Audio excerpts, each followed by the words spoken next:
Hello, fourth grade students. Here a video of how to write whole numbers as improper fractions. Okay, we're going to go over this page 161, 162. Okay, I've noticed that a couple of you had difficulties. A lot of you did very well also. Okay, so congrats for that. All right, to write a whole number as an improper fraction, I had discussed with you guys in class that an improper fraction that has numerator and denominator that are the same are going to always equal 1. So if I have 5 over 5, that's going to equal 1. Just like if I have 300 over 300 is always going to equal 1. Why? When you divide, numerator by denominator is going to equal 1. So if the numbers are the same, they're always going to equal 1. Okay? On page 161, part 1, all you have to do is write, for example, letter A says 1. We have a 6 as a denominator, so we're going to be writing 6 as a numerator. 1 equals 6 over 6, all right? As long as the numerator and denominator are the same, okay? In part 2, you have also the 1 given to you in part 2. All you have to do is choose your own denominator, whatever's your favorite number. My favorite number is 8, so I'm going to write 8 over 8. In letter B, 1 equals, I choose 12, 12 over 12, and so on, okay? On 162, part 4, in letter A, we're going to be doing exactly the same thing. Letter A says 3 equals 2, and I have the denominator of 4. Then I'm going to complete. My missing numerator is going to be 4. 2 plus 1 equals 3. All right?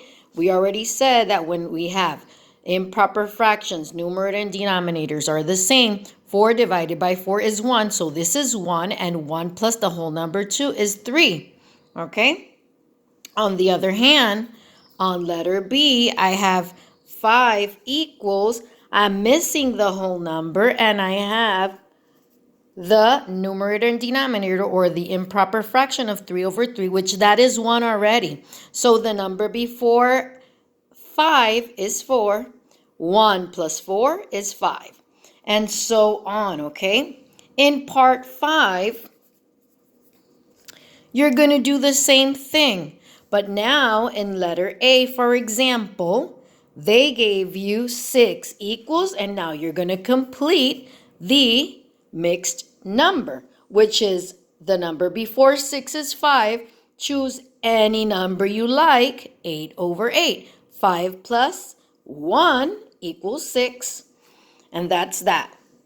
Okay, on today's work, today's assignment, you guys have subtraction of fractions with borrowing. Okay, we have part 1, which you are going to be writing. You have 1 equals, once again, this is a review. 1 equals, well, 3 over 3, because this is 1, all right? In part 2, okay, we have here, there's part of it done for you, okay? So letter A says 0. In parentheses, I have 3 out of 3, okay? I have a 1, which is crossed out. I have 2/3. And this is subtracting. Okay, how did we get this? Well, I didn't have a fraction here, okay? So if I don't have a fraction, I can't subtract. But if I borrow, I take 1 away from the 1, which I have 0. I look at my denominator given, and I'm going to make my new fraction based on that denominator. So 3 over 3, which is still going to be 1. So 3 minus 2 is 1, and denominator always stays the same. Letter A would be 1/3. Now in part 3, you have to do it on your own. part 3, and I'm going to set letter A as an example for you. Letter A says 1 minus, okay, we're going to be subtracting 3/5. All right, I have no fraction to subtract from 3/5, right? So I'm going to borrow. I am going to cross this out. I'm going to place a 0 because I have nothing left. I'm going to look at my denominator from the fraction given, which is 5, and I'm going to make a new fraction with that denominator. This is still going to equal 1. I just wrote it in a fraction, okay, using this denominator. 5 minus 3 equals 2. Denominator always stays the same, and my answer is 2/5.